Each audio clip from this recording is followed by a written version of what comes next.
It is Friday, June 12th, 2020. I'm talking to someone I've known actually for a while now. He is a superstar in Atlanta. He is one of the few people that I can say for sure, when we talk about Atlanta influences everything. We talk about people who have the culture really, really at their heart of what they do. They believe in the city. They're from the state. Um, Atlanta is like a metro at this point. Like Atlanta, the city, Atlanta, the metro, basically one. But I think he's really, really excellent. Somebody you should know. He has a couple of things that we're going to talk about today.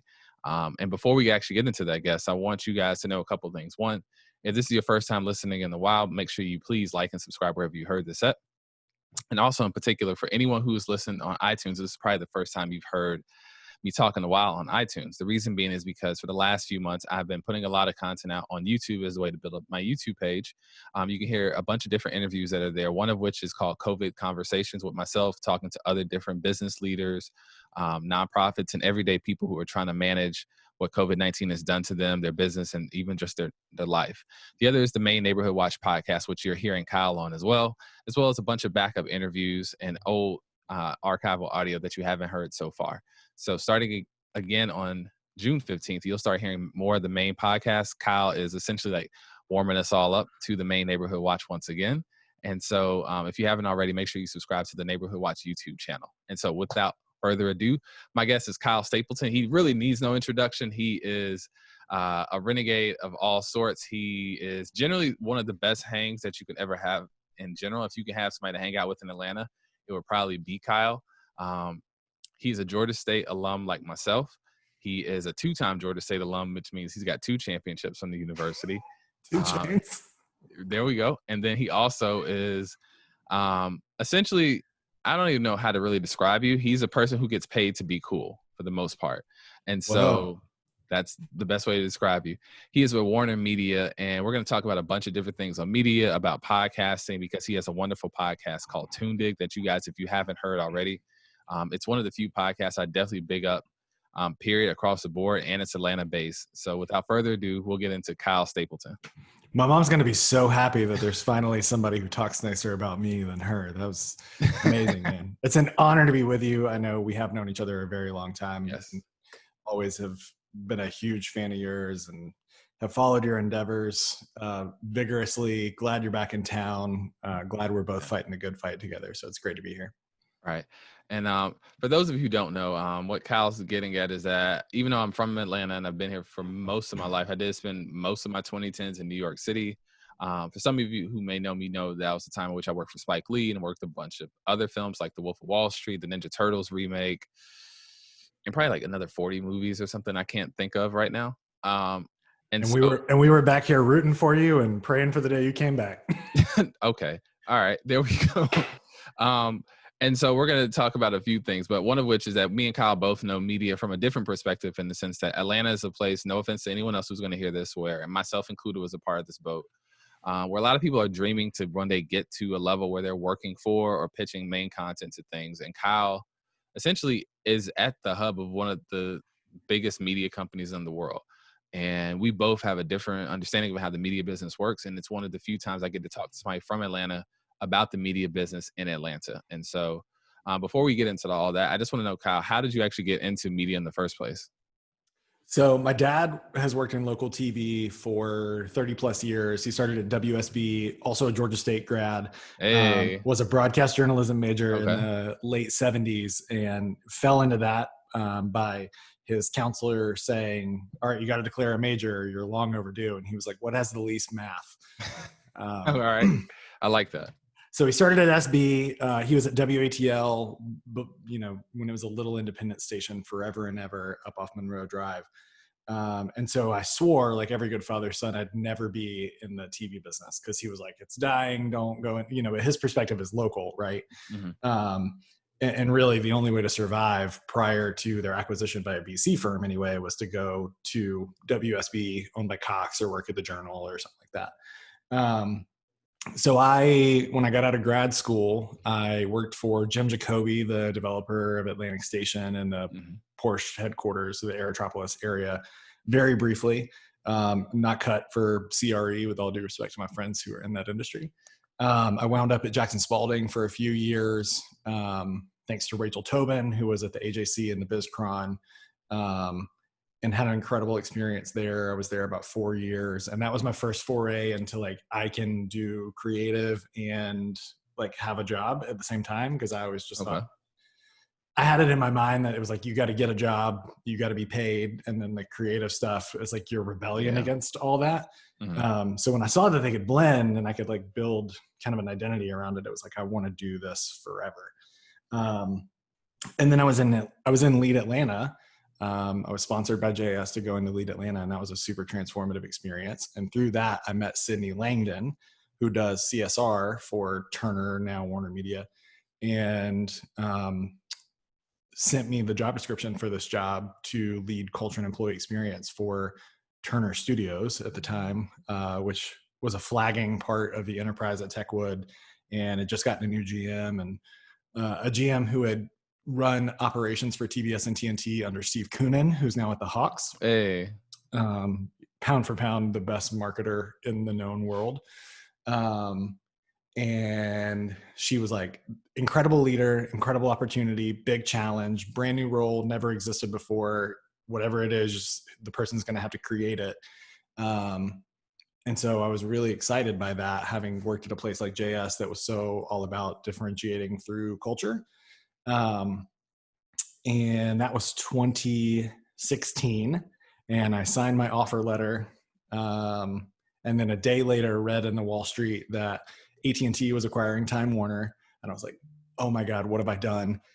And my first day was November 6th or 7th. And that was the Monday before the Tuesday that was the presidential election of 2016. So it's been, suffice to say, chaotic and interesting times inside and outside the walls of my media company. But it's a really interesting time to be in the media business, especially in Atlanta. We've seen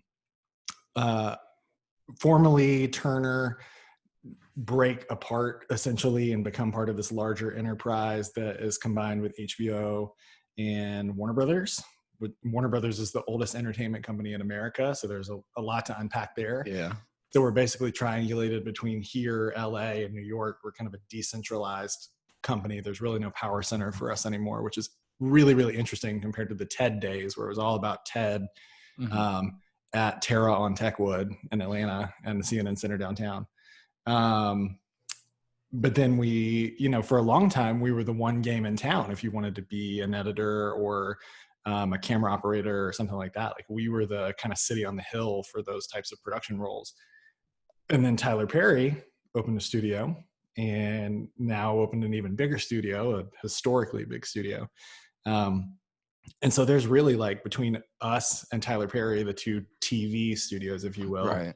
and Pinewood and OFS and the kind of other like big film soundstage enterprises, there's a legitimate industry now where you can come here and stay here, which is great.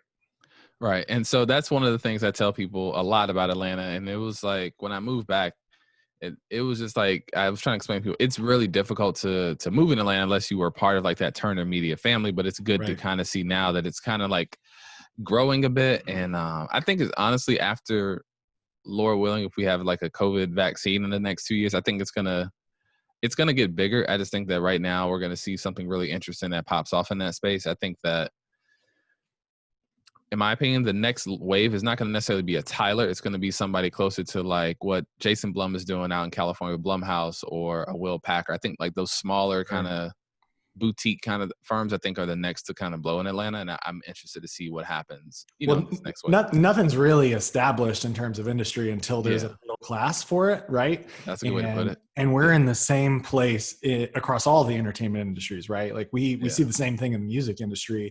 True.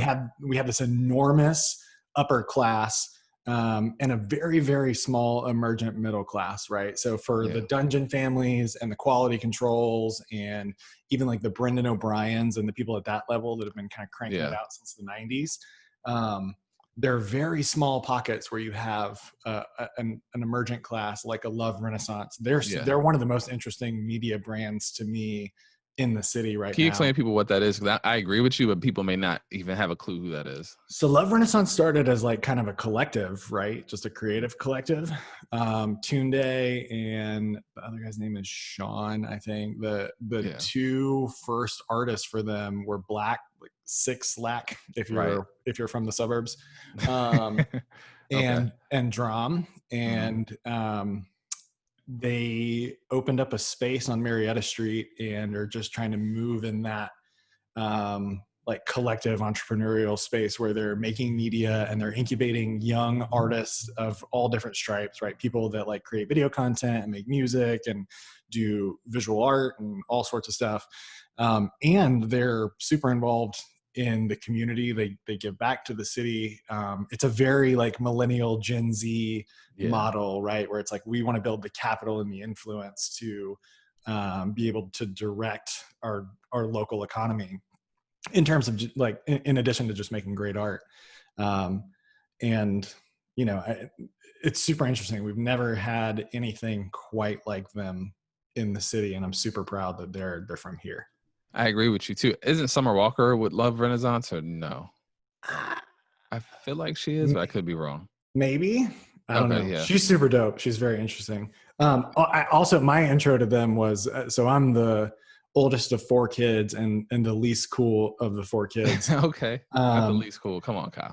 my sister and my middle brother also both went to Georgia State. Hey. And yeah, and Okay. my brother Cody just married a girl named Amber, who is phenomenal. We love having her in our family. But she was hooked up with those guys very early Oh, on, word. Okay. and was in Black's first or second video for X Calling, Oh, nice. and Okay. she showed us, and I was like, wow, this is really dope. This is super high quality. And then, like, I kid you not, inside of 6 months, maybe a quarter later, there's a billboard for Black I at remember that at billboard. Memorial in Moreland, I and I'm like, remember oh that. my god, that's the guy, and he's huge now. He like sold out 2 nights at the Tab. Yeah. So I'm very much of the Gucci Mane philosophy. Like when he got out of jail and they asked him who he most wanted to collaborate with, he was like, man, whoever the kids think is hot, because like that's what's dope. Like whatever moves people is the thing that Yeah. moves me. So I try to stay actively involved with like what the youth movement is, because that's where the future is. True. Okay. And so that gives a good segue into what you do kind of with WarnerMedia, because I've never heard of anybody who does what you do at a job like that. But I'm like, this makes perfect sense. I was like, when I know Kyle, like the job you have just made perfect sense. And can you explain to people what that actually is? Yeah, so my title is Senior Manager of Culture and Experience for WarnerMedia Studios, the production and post-production arm. And I knew when I was at Jackson Spalding that I wanted a job like this. In fact, my last annual review, I essentially bulleted out this job description and was like, can I do this with half of my time and do billable client work with the other half of my time? And we respectfully disagreed that was a good idea for everyone. Just kind of philosophically, but I had read Work Rules by Laszlo Bach and the Netflix Culture Deck, and was really interested in the stuff happening in Silicon Valley, like decentralizing the people processes outside of HR, because HR is the cops and nobody trusts them, right? Right. And just like started reading up on design thinking and like what does design thinking for people look like, where you design people processes, and you think about and really try to empathize with and feel the employee experience at every touch point, right? Like when we're at their college, how does Turner WarnerMedia show up? All the way through how we exit and create alumni when people leave, right? And we shouldn't want the 30 years and a gold watch type of employee. Like we want to move people around, give them lots of different opportunities. So that's what I do, right? Is try to design processes around the employee lifecycle, make sure that our communications are consistent across leaders and teams, do a lot of stuff with learning and development, and just think, do a lot of like strategy projects around where are we right now? What's the data tell us about how we're doing in terms of diversity and inclusion and matriculation and learning and development? Where are the gaps? How can we get better? Because we want to be the single best place to work for people who are creatives who create I like content. that. So everything's under the banner of that aspiration. And I got to give credit to our GM, to Laura Dames, who, when she took over at studios, had the vision for how to overhaul the culture of the place and was one of those visionary, like Herb Kelleher at Southwest level leaders, right? Ben Chestnut at MailChimp level leaders, who was like, we need to put somebody in place who's thinking about this stuff all the time. I describe my job as gardening, not architecture, right? It's like, Okay, I like that. people processes are very organic because people are unpredictable and human and soulful, and you got to account for that. So you can't over rigid. That's where HR goes wrong, I think, right? It's like policies and procedures Right. and command and control stuff. We just kind of respond to the conditions. Like, you got to operate under the auspice. You can plan a pretty picnic, but you can't predict the weather. Like, that's how people are, right? I knew that was coming. Yeah, let's play the how many Outcast references can we do? That's one on the clock episode. right now. Yeah. All right. So it's very much like gardening, right? You give sunlight and water to the ideas that people already have that are really great, people are gravitating toward. Like, there was an editor who started a little show and tell speaker series for cool projects, and we grew it into this whole big thing about creative inspiration. It's called Food for Thought. And then when things are obstacles to people, you pull those weeds, right? You get the feedback consistently that, like, people can't really move up from a certain level, or there's a gap in everybody wants to learn Resolve. So you need to invest in training 10, 15, 20 people in Resolve.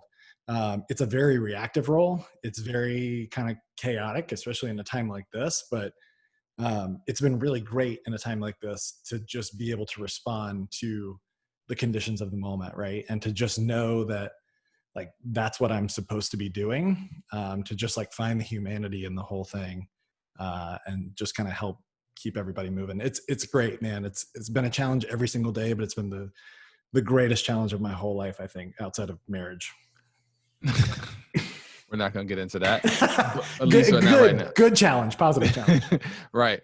I do want to ask, though, because one of the things I think that's interesting about you is that there's a lot of people out of work right now. And one of the things, even before COVID, that was always interesting to me is this notion of the job of the future isn't even being addressed currently. And this was like before COVID, right? And so you're one of those people I think is also a good example of that, where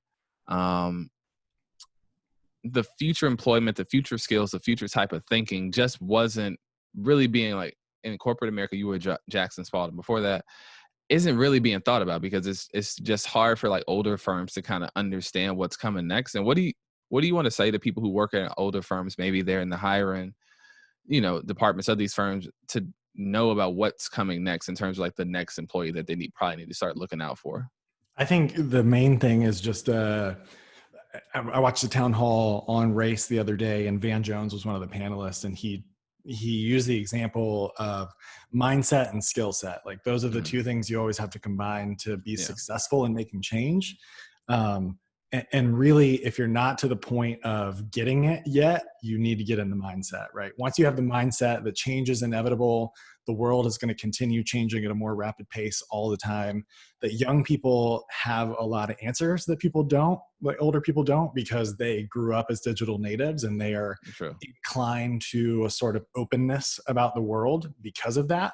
I don't think we can underscore enough how transformative it was that a generation has grown up with the entire world at their fingertips, right?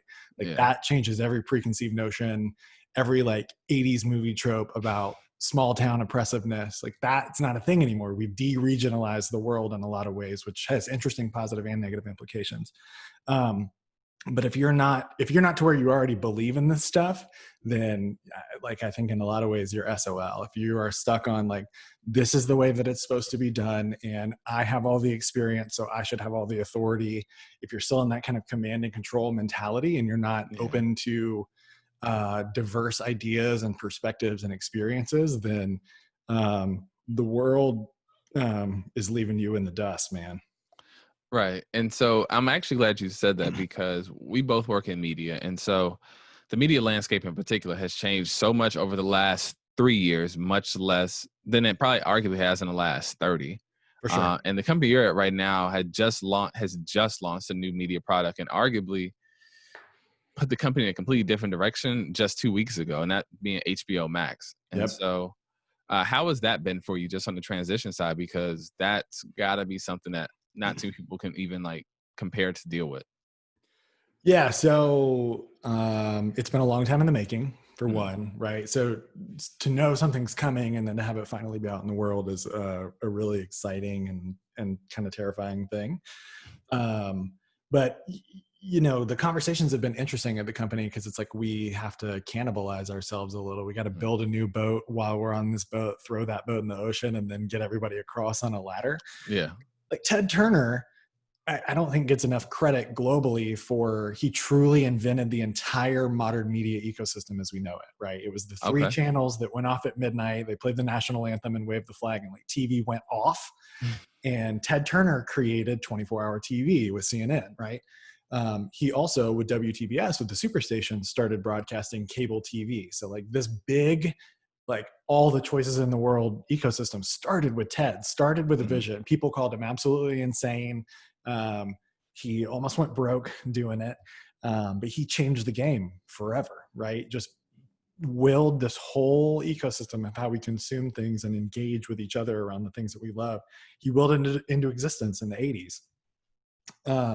So to have to do that all over again, right? Because the tech companies, like the technology has changed and the way people engage has changed, and there are new opportunities there.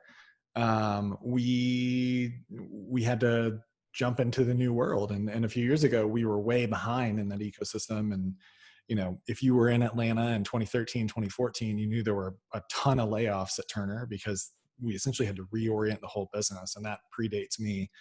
um, but since then we are at the intersection of tech and media, right? We call it um, meeting in the middle or something like that, where all tech companies are becoming media companies and vice versa. Our competitive set is now Apple, Google, Facebook, in addition to Netflix and Disney and companies like that.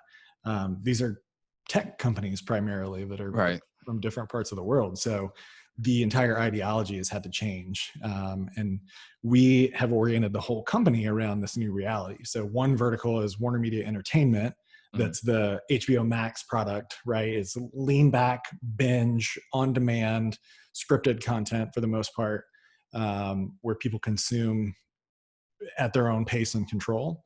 The second is news and sports, right? Like Mhm. live is still super important. There are still things that people make a choice to do appointment viewing at a particular True. time, and to be there for a moment. And that's news and sports, right? To get breaking updates about the world around them and to engage with the number one thing that like still makes people gather.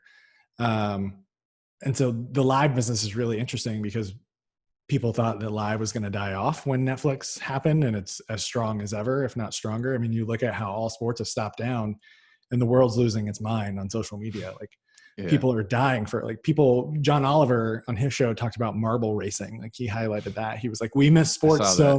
much. We need this now.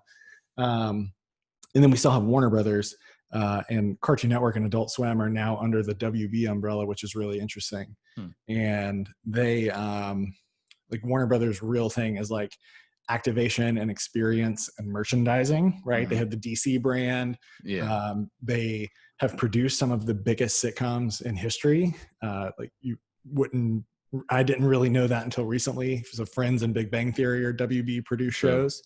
The Um, Fresh Prince of WB show. the Fresh Prince is a WB show, right? So like monster stuff, but really like building brands around characters and worlds is WB's expertise, and it's going to be interesting to see how they continue to carry that in the 21st century of fandom. And I like that because I think that for a lot of people, there is an article that I have not published yet. There's two, and there's one I did publish. I think probably by this weekend, I feel like I'll just publish it.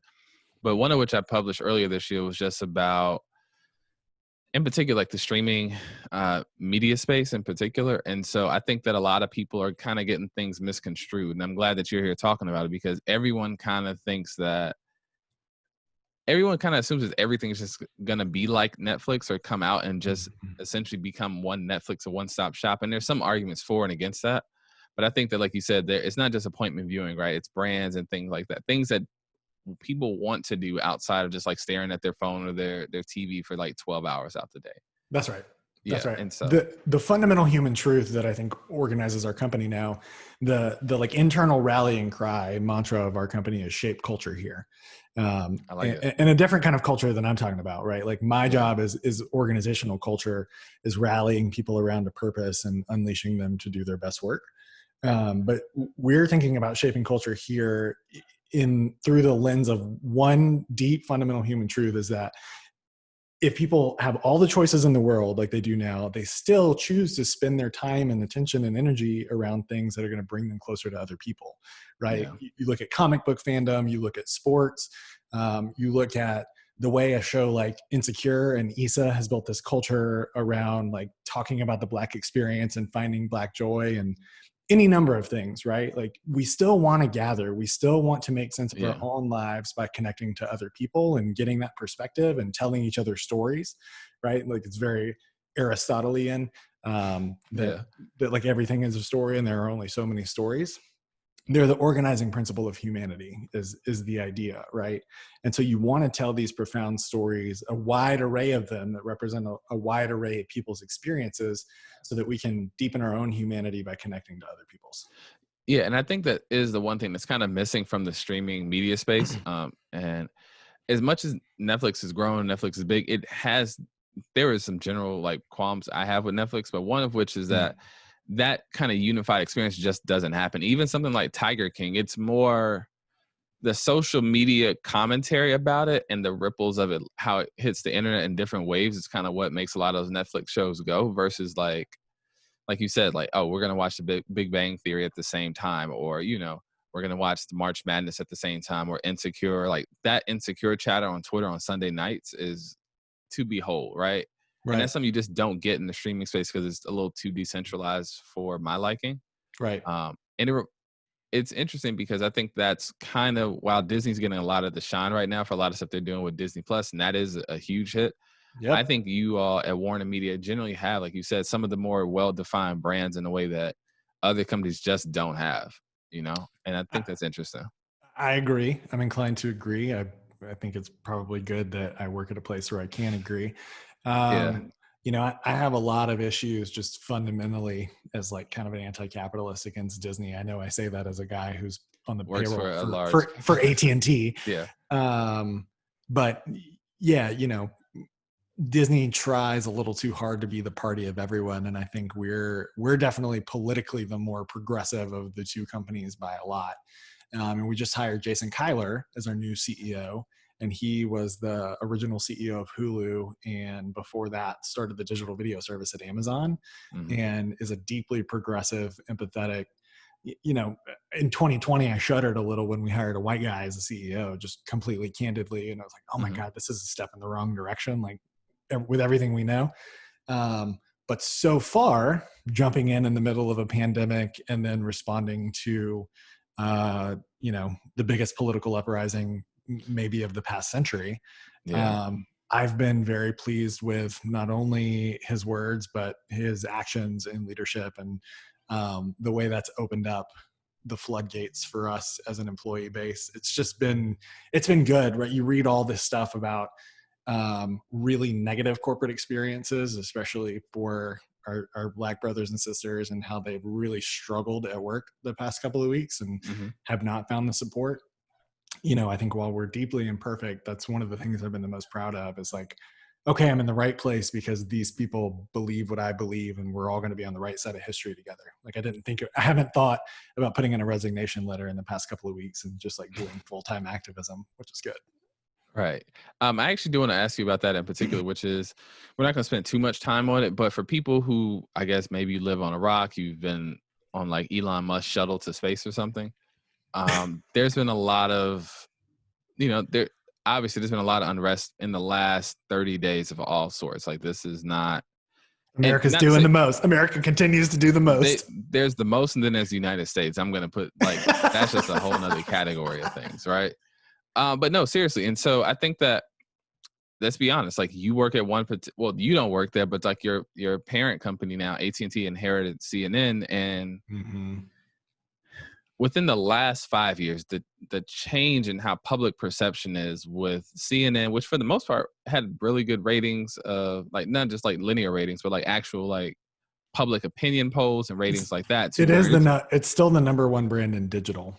yeah. So it's Well, number two less. in linear, right?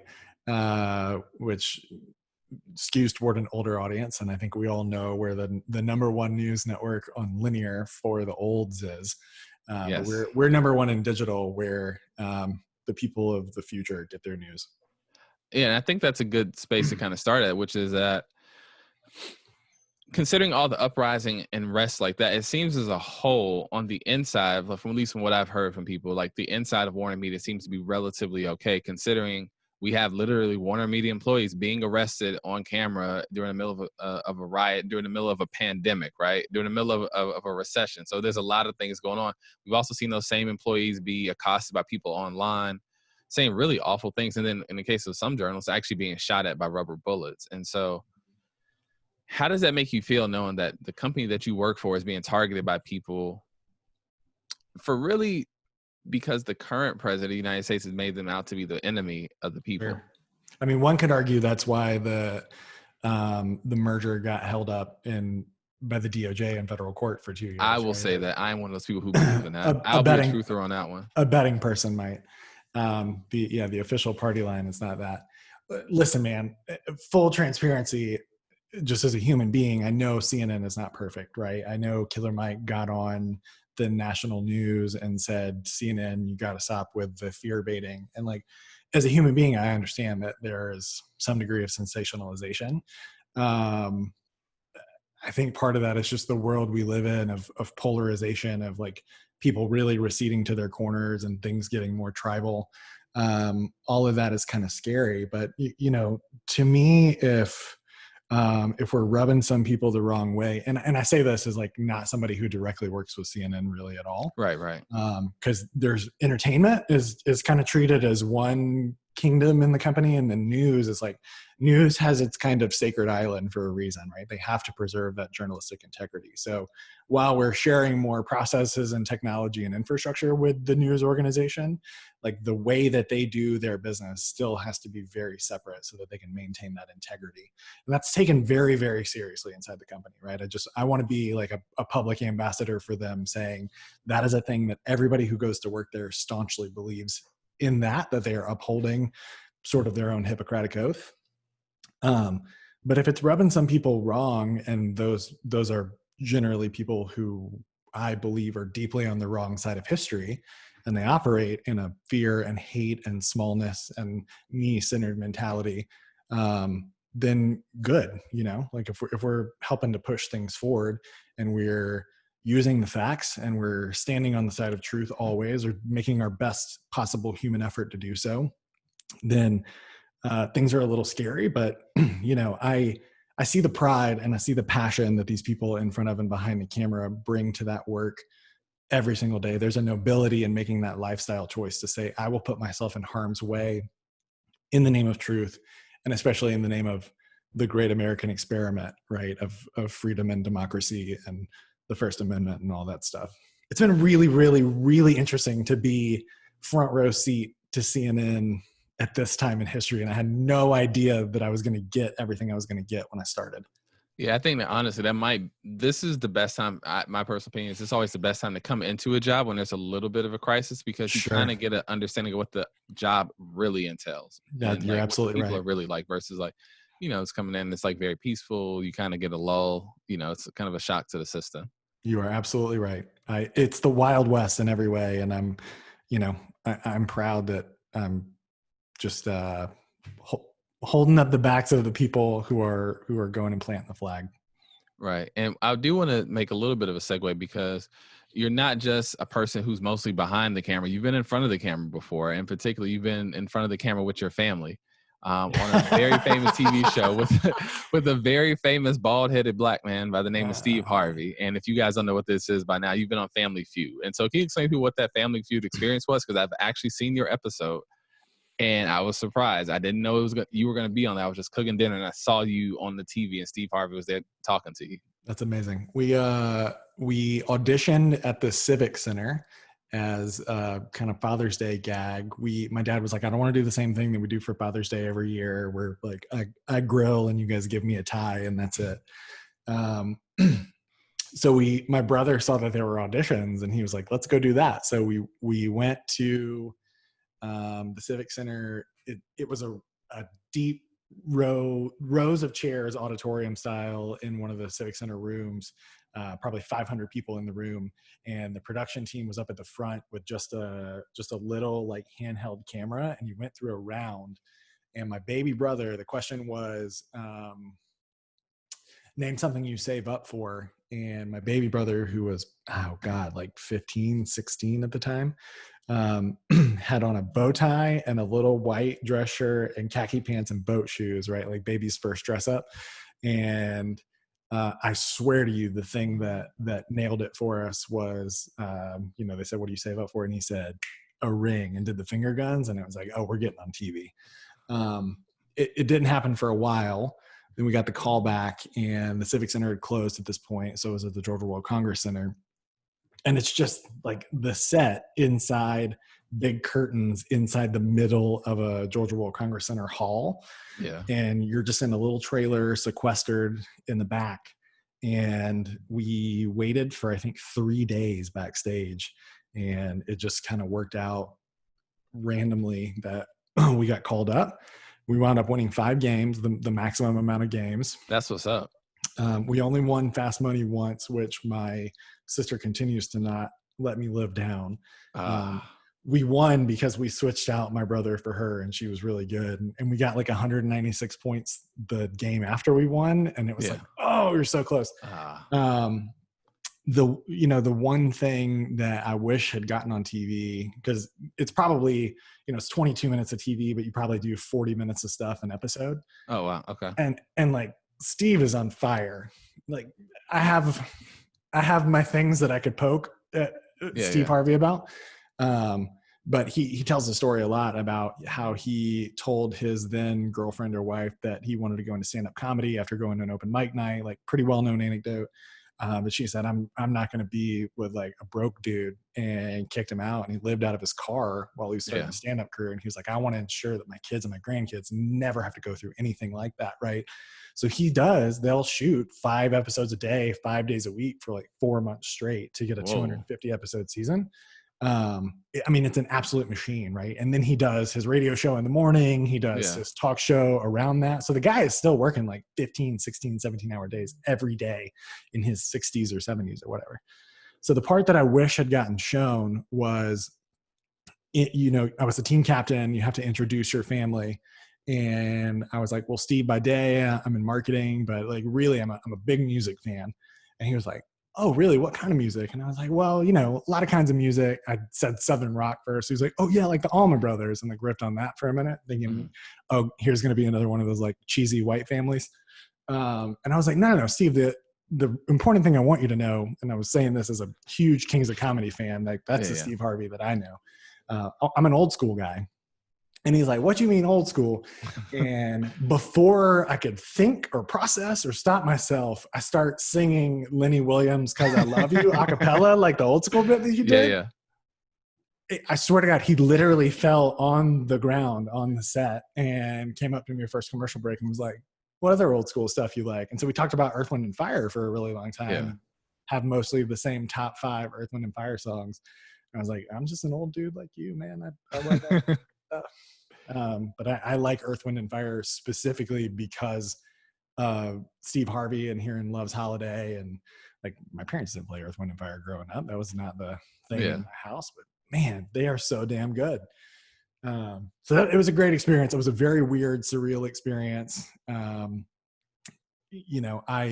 was at Jackson Spalding when I recorded those episodes, and they didn't come out until I had started this job. And oh wow, I was on the job like 3 or 4 weeks when the episodes debuted. Yeah. And I would get people passing me on campus like, I've seen you somewhere. And it turns out it was national television. So it made for some interesting like run-ins on campus. It was a cool thing. That's really cool. To do it. It's a great family memory. My dad talks about it all the time. So next time you see my dad, absolutely do not bring up Family Feud or I will kill you. Okay, that's what's up. I like this stuff. I love this. And so one of the things also in particular is that you really are an avid music lover, right? And so Yeah. for people who haven't heard, here's the crazy, you have the picture, that's Outcast reference number 2. Yep. You have a great, I'm gonna say this now, I think low-key, and I know Victoria is gonna be angry at me, I think you have the best podcast in Atlanta. Victoria is the host of the Archive Atlanta podcast. She's a good Which friend is of a mine. phenomenal podcast. Yeah, It's so so good. shout out to Victoria. I'm gonna see her tomorrow anyway. We're supposed to go bike riding. So but no, I think you probably have the best podcast in Atlanta that's based in Atlanta. It's Thank you called very TuneDig. much. And I'm gonna get this wrong, so correct me, Kyle. It's basically just like a deep dive on one particular album for the whole episode. And it's kind of like what you want. It's almost like a Pitchfork met Radiolab in a weird way. Dope. And it's kind of just like the best way to describe that. And you've done a variety of albums. And I cannot say this enough, y'all. If y'all haven't already, please take a listen to it. It's really worth listening to. And it's going to be they're just great, like each and every one of them. And so I want to know, what was like the impetus for even getting involved to even do something like TuneDig? Well, thank you very much, by the way. No, it's excellent, man. Like seriously, it's good work. So one of my 2 childhood best friends and I grew up together. My high school job was umpiring baseball, and Cliff and I umpired baseball together for many, many years. And it's a slow job for the most part, right? Between innings, there's a lot of downtime, and you can only stand to work with somebody for so long if you don't have something in common. So he and I are 2 high school punkers, and we just start talking about music and find all these overlaps, right? We're both raised by classic rock dads. We're both getting into like punk rock music. And we just had this bond over it. And that was more than 15 years ago now. And so when Cliff moved back to Atlanta, he lived in New York for a little bit, and he lived outside of Nashville. And when he moved back to Atlanta, we started going to shows together again and just kind of like rekindled our love. And Cliff was getting into design and web development. He's now at Salesforce. He's a huge UX guy at Salesforce. He is absolutely one of the most brilliant people I know. I hate him so much sometimes, but he's a mad genius, and I really love him. And we developed this website. It just sprung out of a conversation, and then Cliff developed it like over the course of a weekend, where it was basically like, the only ways to get music recommendations on the internet are algorithms that are serving you up kind of more of what you already know and want, or critics who you're at best going to agree with like 50, 60% of the time. Even a Questlove, who you know has exceptional taste, you kind of know what his thing is, right? So there's no good way to like get out of your loop unless you have a friend who gives you that new thing, because they know you enough and they can go beyond the like on paper stuff and say, here's D'Angelo's Voodoo. It's going to blow your mind. Listen to it 100 times, because I know the first 25 won't get to you, but by 100, this is going to be your favorite record of all time, right? Only your people on a human, soulful level know you like that, right? So we tried to build a social recommendation engine called musicgrid.me, where you log in with your Facebook. Before that was an insidious thing. And it would pull in your friends and the music artists that you had liked, and start rating stuff on a 5 scale. He built this whole website on WordPress in like a week. And it was hard to get critical mass, right? Like building community is the hardest part of building a platform or site. And we already had day jobs. So we were like, we don't want to do this or scale this or get capital, or like, it's always been an art project. We wanted to keep it pure. From building Music Grid, we got in touch with Eric Levin, who owns Criminal Records and was one of the co-founders of Record Store Day. And he was like, this is an interesting concept. You know, record stores at the time, 2012, 2013, were like not on the internet, right? Like most record stores outside of Criminal in Atlanta will still write down your purchases on a ledger book in the 2010s. Which is crazy. Absolutely insane, right? But it's because when they have invested in technology, they've gotten screwed into these closed loop deals where like somebody makes them spend 50 grand and they have to use that for 20 years for it to amortize. Gotcha. So we started working with Eric to try to build a totally open sourced cloud-based platform for inventory management. Because if you have the choice, you would rather buy from your record store than from Jeff Bezos, right? Yeah. And so that was when Scout Mob was really, really huge. And there was a component of like, let's support local and, you know, do all that. We have had a revenue stream with Record Store since about 2013 or 14. Nice. And we did a newsletter briefly. I know you know this very well now. It is extremely time consuming work. It really is. No one understands this. It's a labor of love, right? Yeah. To make it look easy is hard. It's one of those things, right? To do a lot of research and to then have a concise POV is hard to do. So kudos to you. Your newsletter is really great. So out of that, we realized that we were amassing this data, and we were also getting free stuff from the coalition of record stores that we worked with. And so all this like vinyl was piling up. And we also had a credit account with Wax and Facts as part of the work that we were doing. And it was just like, we got to give some of this vinyl away. So it started with that. And Cliff was like, you know, what did one white guy say to the other white guy? Let's start a podcast. And we did, because it was like, we're talking about music all the time. Let's just stick microphones in front of our faces and see what happens, right? And the first few were like, all right, we're going to do them in batches. It's going to be 8 episodes at a time. Like the classic rock approach is 8 tracks on an album is like perfect length. So we're going to do bursts of 8 and release them sequentially, and then take a little break and reconvene. So we picked some of our all-time favorite albums for the first batch. Number 1 had to be Stankonia. It was an absolute non-negotiable, right? It was like, we got to let people know who we are and how we're different than most of the other 2 white guys talking about X subject podcasts, and you're going to find. And I go back and listen to those, and we didn't go with an outline. We were just like, we're speaking from the heart and tried to get it to about an hour, very little preparation. And we've since realized that it takes a little more work than that. So we've tried to really deeply study the album. And man, it has changed my DNA doing this podcast. Yeah. Like because we kept it pure, because we haven't like tried to wedge a Blue Apron ad into the middle of it, because it is outside of our day jobs, and we really treat it like an art project. We think of it as building a body of work. And my goal was always like, let's do 100 episodes. Let's cover 100 albums, and then let's walk away. Let's just shut it down. Oh, wow. Okay. And it has since morphed into this thing that is like truly a spiritual endeavor for me. And that sounds absolutely insane, but I was always a guy that was like, I want to go out and find the most music, the new music. I want to push beyond out. It was about quantity and volume. But something will change in you when you commit to only really listening to one record at a time for 2 weeks straight, right? This is true. And that goes for albums I thought I knew really well, like Queens of the Stone Age is rated R, Run the Jewels 3, even like a Purple Rain. And then there's albums that I knew were in my periphery, that I knew were like capital I important, but they had never really been my thing.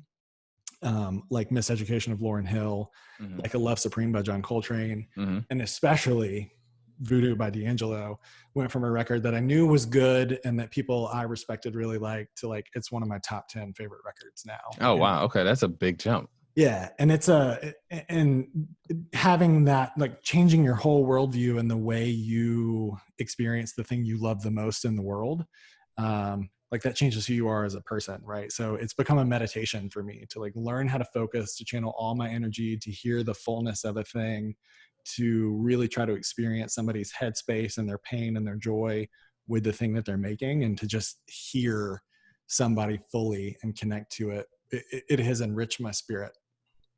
I like that. And I want to ask you then, speaking of which, all right, so I got to ask you, because I know some people who love TuneDig who may hear this want to probably know as well. What is the best episode of TuneDig in your opinion? If it's not Voodoo, like I'm an evangelist for D'Angelo, and for every artist to have that kind of moment where they go woodshed for a while. Listen, man, let's bring it back to the moment right now, right? Like Black culture is American culture. Like Black people have given us everything in this country. And I think that's a thread that Cliff and I have realized as 2 American Southerners in this podcast is like, all of our favorite music is revelatory Black music, right? The first one where I had a truly spiritual experience was A Love Supreme by John Coltrane, because that is such a excellent piece. It's a sublime and holy thing. And you're watching 2 dudes like find God in real time, essentially, is what that episode is. Yeah. And then Awaken My Love, Childish Gambino, right? Like being from Atlanta, like finding ways to incorporate Donald Glover into the Atlanta canon. He's so of the lineage, and he's so different. Just like thinking about what a punk rock guy he is. Had a good time with that one.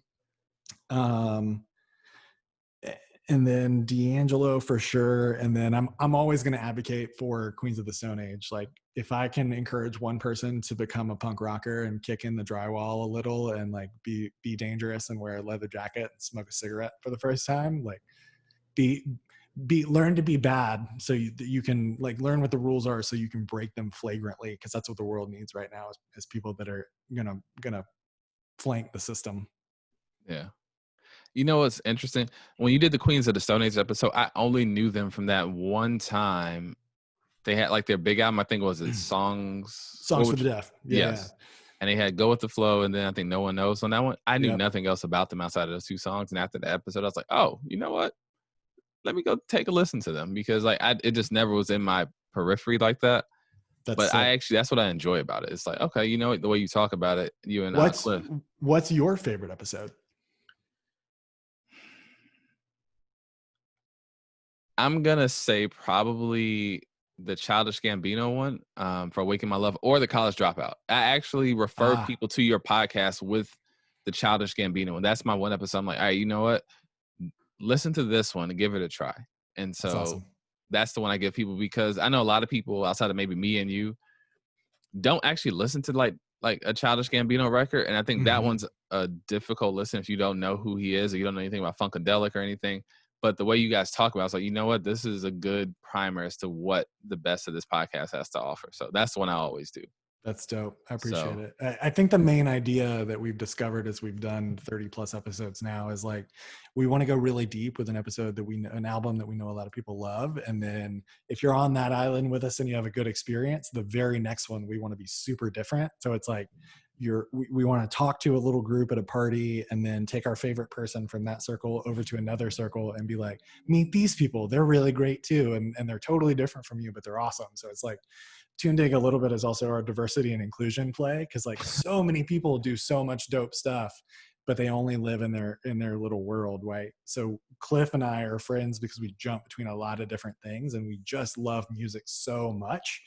Like just that is one of the really fun parts for me, is like different people will engage with different things, and you can have a conversation with anybody in the world if you can tap into something that they love. And I love that. Yeah. And so I think this is a big shout out to you, and I don't want to put anybody down about saying this, but the reason why I get down with your podcast in particular, and also Victorious in a way, but like for completely different reasons, is that both of you all, this is going to sound weird, you're both committed to the episode itself, right? So there's a lot of people in particular, like I've heard historical podcasts, and I know on Victorious side of Archive Atlanta, like I think her strategy of I'm going to give you short, succinct bites about history, and it becomes like her thing is she's going to give you short, succinct bites of history that becomes like a habit. So you want to get in the habit of actually learning something.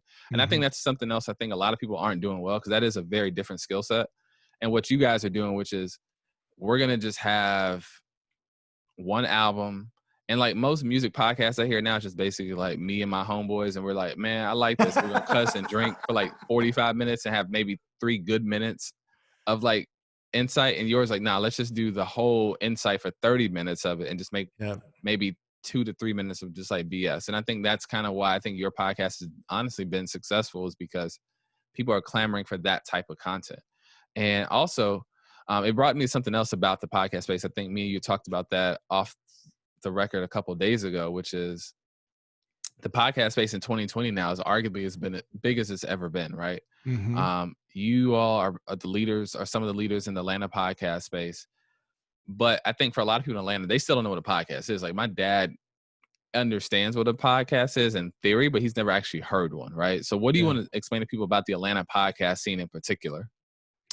I think one of the dopest ones outside of this one is the Atlanta podcast. There are 2 Atlanta podcasts, but like they actually are. They're very different.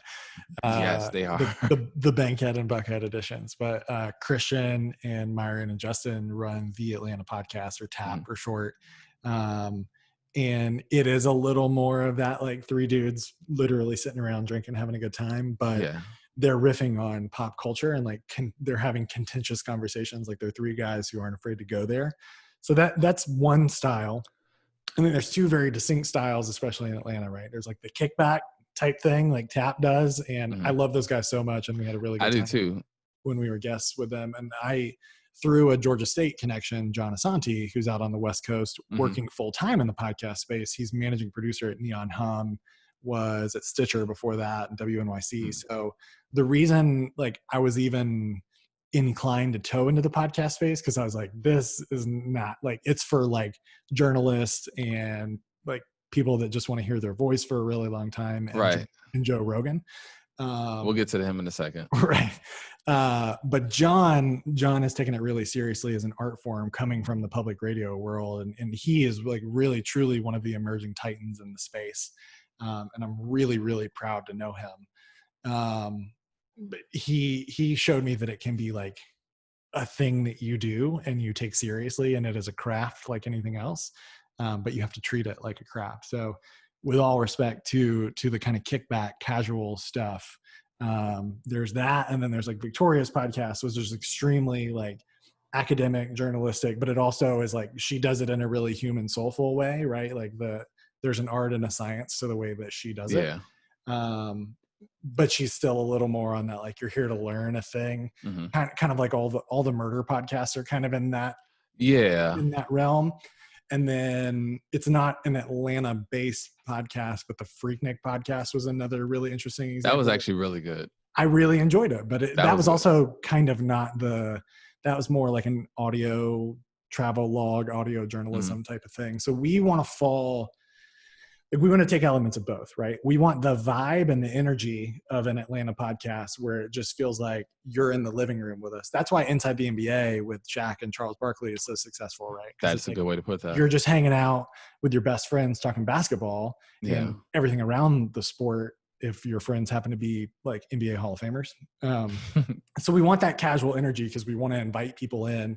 And it's like, there are better podcasts out there if you just want to learn the case facts about a thing, right? Like Dissect is the ultimate in that. Yeah, they are really good about that. Yeah. So we want to talk about how it makes us feel. We want to try to connect to what other people connect about the music. But we want to be researched. We want to be prepared like a Victoria so that we honor the sanctity of these records, right? Or in the case of like a Radiohead, that neither of us really like Radiohead a whole lot. We got to talk about this. We want to at least like have an informed enough perspective that we're not just like Radiohead sucks. Like people who like Radiohead are dumb, you know, like we have a nuanced perspective. But we all just mostly want to like soak in the vibe of talking about a good record. Like when you're at the local and something cool comes on the jukebox and you're like, oh, this is my jam. You know, we want to have those moments, right? We're just creating energy and joy for other people around the universal language. And so I say that because the Atlanta podcast scene as a whole right now, you guys are doing numbers. Tap is doing numbers. Even the other Atlanta podcast is doing numbers too. I think Victoria's actually the number 2 podcast in Atlanta in terms of the sheer downloads and streams, behind like 85 South. And so and nobody's touching them.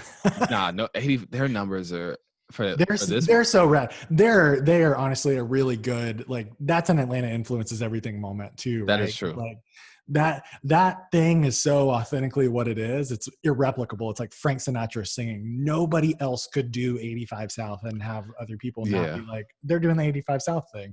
That kind of stuff happens in Atlanta all the time in every sector. And so we got to give that team their roses because they're super, super unique. I think another good example is Isaac Hayes the Third. I can't remember the name of Dash Radio. Yeah. Him and Eric and some other people over there. Yeah.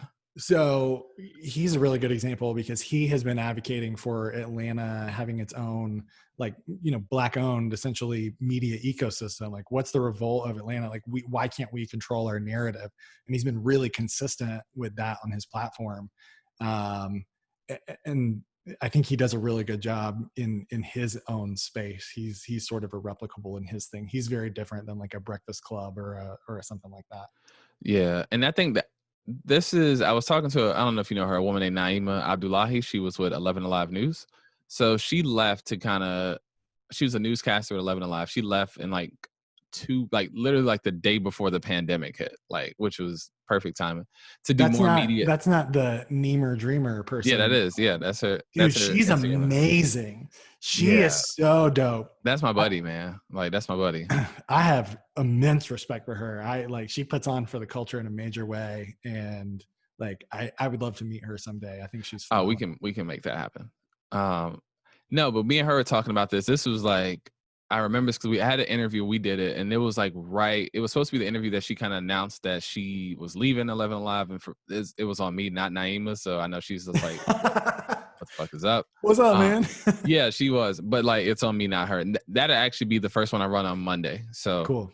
I look forward to listening to that. Yeah, so I had a little exclusive couple things in the chamber, but we were talking about that. She was talking about this next wave of podcasts in particular, and she was talking about kind of what you were saying, what Isaac Hayes III was saying, is that Atlanta's kind of on the precipice of this next wave of media that's going to be coming out of the city. Yep. And this was irregardless of what COVID's doing. She was just talking about other people she was naming in the scene who was doing things, and she was like, eventually, if these people are consistent with it, it's interesting to see where Atlanta's going to be 5 years from now, and it won't be what we think about it today, but a lot of the seeds are being sown now rather.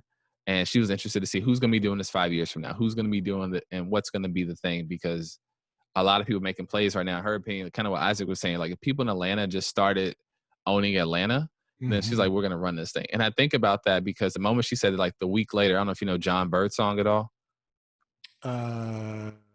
Y'all two should meet. He works in the tech space. Atlanta Ventures guy. Yeah, Atlanta Ventures. Yeah, he works. I don't know him, but I know of him. Yeah, he just started a podcast that was in the vein of Atlanta has a tech scene here, and people are trying to do tech-based podcasts. None of them kind of took off. His thing was listen, I got a Rolodex. I'm gonna call people up, everyone I know, and I'm gonna do 1 hour with everyone I know in my Rolodex. And I was like, he got Halo from the Chamber was one of the first episodes, right? Yeah.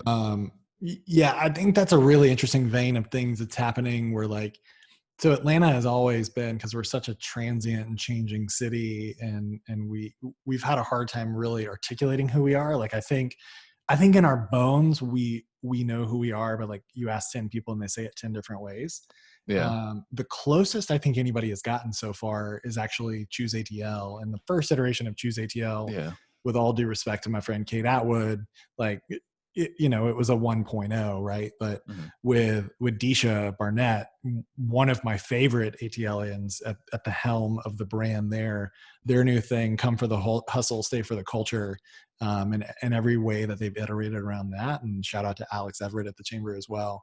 I think we're starting to get that it's you can grind and have your identity around that and build a thing. And you see it again and again, everybody from Ted Turner to a Jasmine Crowe from Gooder, really disruptive, world-changing type of stuff. Adult Swim's another really good example. Couldn't have happened anywhere else. But the culture, the shared experience, the hospitality, the humanity, the soul power, that's the thing that keeps people here, right?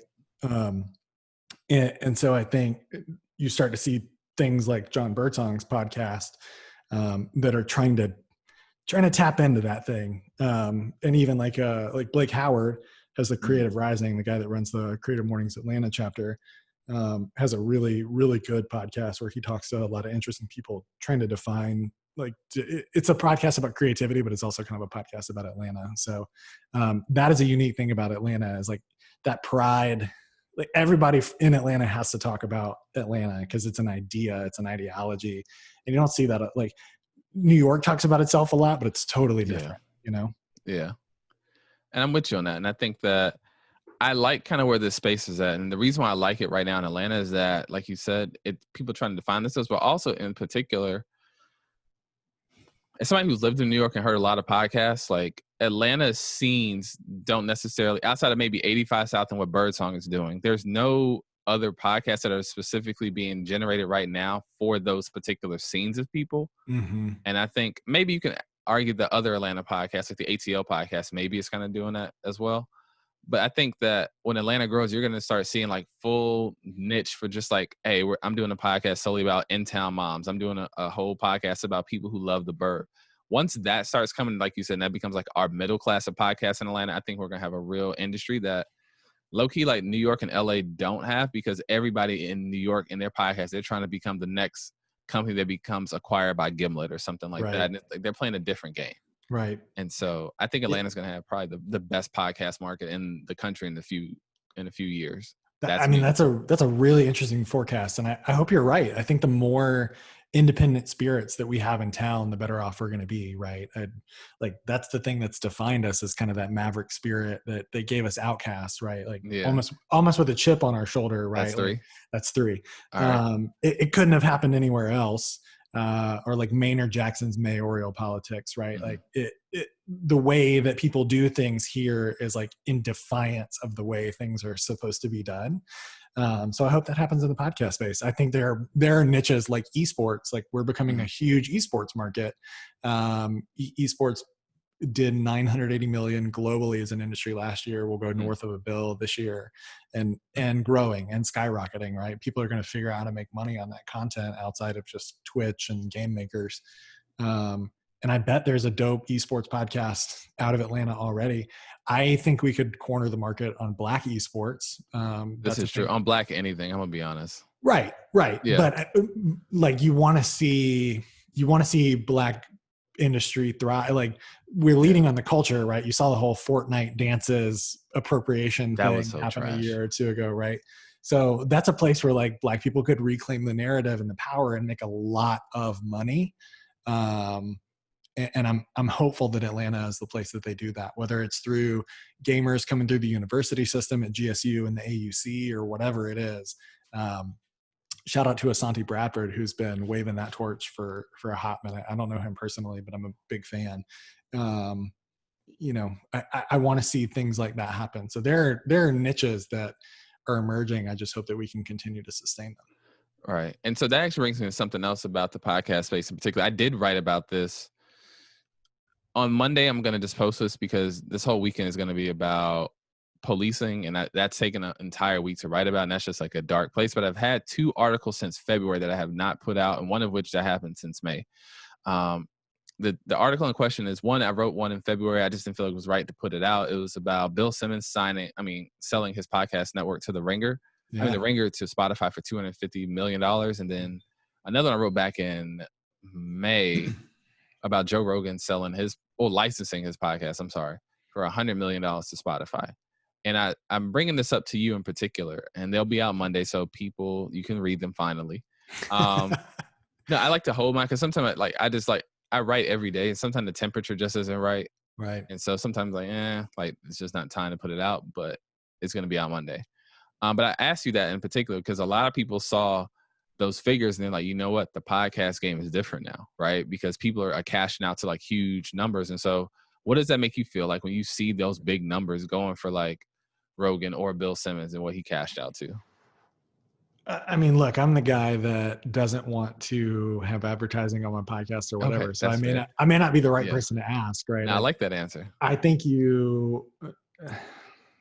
I just struggle with capitalism in general, right? I mean, I think capitalism and wealth hoarding and elitism and income inequality is the reason entirely that we are in the boat. Like capitalist colonialist mentality is the reason that we are here. So anytime I see certainly a dude who looks like me get that kind of money, I'm just like, you don't need it. Like that's a bad thing. That shouldn't happen. Okay. If it's like if it's a Tristan Walker, a Jasmine Crowe, or a Jewel Burks making that kind of money, then it's like, okay, good. Well, at least the narrative is changing and the power structure will change some, right? Like I want to see Black billionaires, like Muslim billionaires, queer, non-binary billionaires. I just like, if we're still going to do capitalism and we're not going to give up on the bullshit that is the system, then I at least want to see different people have a crack at having the power, right? So I don't want white guys who talk for 3 hours at a time to just maintain the status quo. And I say that, like, I like Bill Simmons. I can't stand to listen to Joe Rogan's podcast because, like, if you hear yourself talk for 3 hours and you don't think anything's wrong, not for me, bro. Listen, I will refrain from saying anything about that in particular. I will say this though. I'm going to exercise my privilege then. Okay. Please defund Joe Rogan. Is that going to be the new hashtag? Defund Joe Rogan now? I hope. Jesus Okay. Christ. Cancel him, defund him, something like one of those action verbs that makes a thing stop happening. The thing about Rogan is this, and I'll say the business end is what's interesting to me, is that I think the licensing end is really interesting. I think 100 million for, I'm going to guesstimate it's probably a 2 to 3 year deal for Rogan for that. That is a lot of money, but I low key think the Bill Simmons deal in the case of Spotify is actually the better deal. In terms of, because Rogan gets a very specific type of person, right? I think him and Barstool have like the same kind of audience, which is Reddit bro. Reddit bro is the best way to, or Elon Musk like support fan club kind of person. And so I feel like those two people kind of are there. Yep. Simp apologist. Yeah. And that's a whole nother conversation. You a lame, the demographic.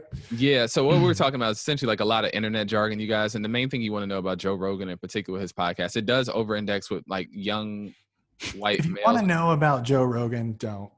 Okay, don't. That's the best way to describe it. That's okay. Fair enough. But he's doing well. He's licensing. I think that is a good blueprint for other people going forward. If they have a podcast like that they think will do well. I think for 85 South, they need to start considering what they could do in their space because they're getting numbers. Maybe you do the same thing with Spotify on its own. I think the Bill Simmons thing is interesting because we actually had a company in Atlanta a couple years ago that really kind of kicked everything off. House Does Works, which sold for like 50 million. I think we kind of got caught up in the numbers of other like Gimlet going for a lot and Parcast and the rest of them, but that's an Atlanta-based company that sold to iHeart for like $50 million. And so they kept the employees, they kept all the healthcare. Like they did the right thing in that regard. Yeah. I think with the Ringer, I think that's going to be the blueprint low key for a lot of people going forward, which is I'm an individual creator. I'm going to build something up and I'm going to try to sell it at the highest dollar. Yeah. And I think because podcasts are relatively cheap to produce, I wouldn't be surprised if you start seeing more corporate dollars after the recession and after COVID really start going hard on podcasts. Listen, I want to see Black Atlantans hit that middle ground between Donald Glover and Diddy, where it's like artistic, creative empire building, right? Like just doing your thing is not enough. Mm-hmm.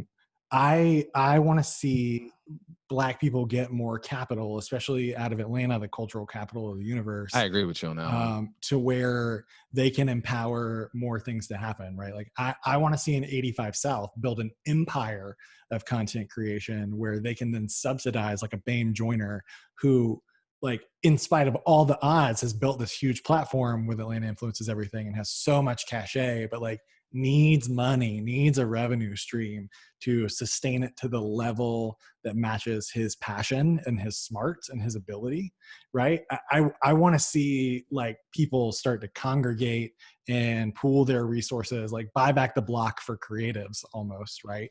Yeah. I hope that is part of the next wave of success in Atlanta, especially for the creative class. That actually is like the United Artists business model from back in like the 30s and the 40s. Like, yeah. I'm interested. I actually do think that might come back. I do agree with you. They need a certain level of like initial upfront cash, especially for someone like Bame, because I feel like that could be a national brand the way like Supreme is, and like with none of like the same hangups that Supreme has, especially like taking money by the Carlyle Group and stuff like that. Right. So, well, the thing with an AIE is the civic bent, right? It's like Bame was born in the West End. He's a disciple of the Dr. King beloved community mentality, and there's something so they are not a streetwear brand. They're a civic and creative consultancy that uses streetwear as a way to generate revenue and get the word out. But it's really like it's high-minded and idealistic, and I love like there's no call log with Bame Joyner in my phone that's less than like an hour and some change. I like that. And that guy puts me on game every single time we talk. We've been friends for years now, and he blows my mind every single time.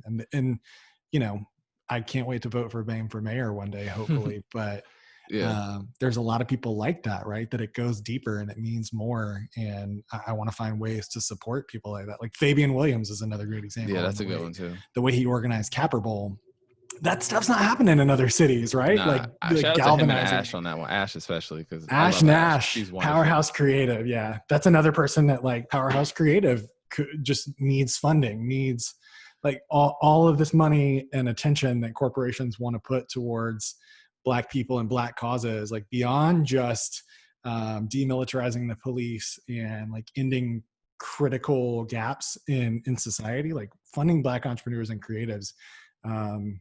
It is one of the most important things we should be doing right now. I'm with you on that one. And actually, before we like wrap up, there was one person in particular who had an idea, not like yours, but in that same spirit. He's on the board with me at Thread ATL, this guy named Matt Garbett. He was talking about, this is before, so this is back in the urbanism space and like city. I don't really talk about the city. I haven't talked about it in a while.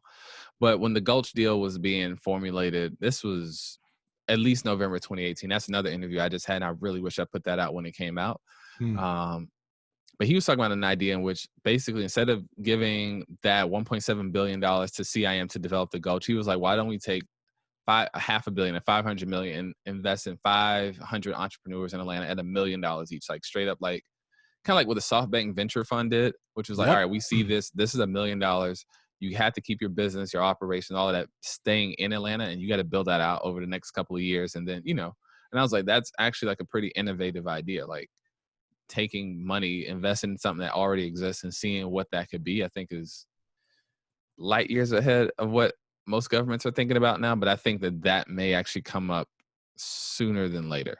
I hope so. Inside baseball stuff. And again, I think Atlanta is the place where that could happen, right? Where you reallocate. I fully agree with that. You take it out of the OCA budget and you redeploy. I mean, you take it out of a budget that's overfunded like APD, and you redeploy it for stuff where it's an investment and you get a return, right? Like imagine if the city had invested in quality control when they were fledgling. Gosh, that would have been before Hannah Montana or Pipe It Up or God forbid, like a stir fryer, Bad and Bougie. I mean, that's a 100x return, right? Well, even like that, like with the Cardi B stuff, with them managing Cardi, I would like to see what that check looks like the city's pay cut on like the Cardi B quality control, like payroll check on that one. You're absolutely right. Let me see what that number looks like. But I think a SoftBank is a good analogy. Like I think the city, and this is really Bame's ideology, is like the city should be an incubator for excellence for people of color. If it can happen here,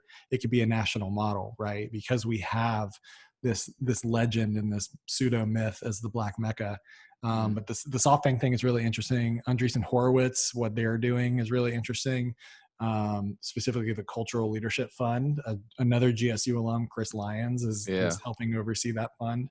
And I want to see that specifically for the city of Atlanta. Like, I think we could be a world unto ourselves. Like, T.I. joked about us being Wakanda. A lot of people on Twitter joke about Atlanta being Wakanda, but it really could be like, not to be like too hippie-ish. Like, we could be a utopian society where people live in peace and harmony in the city and the trees.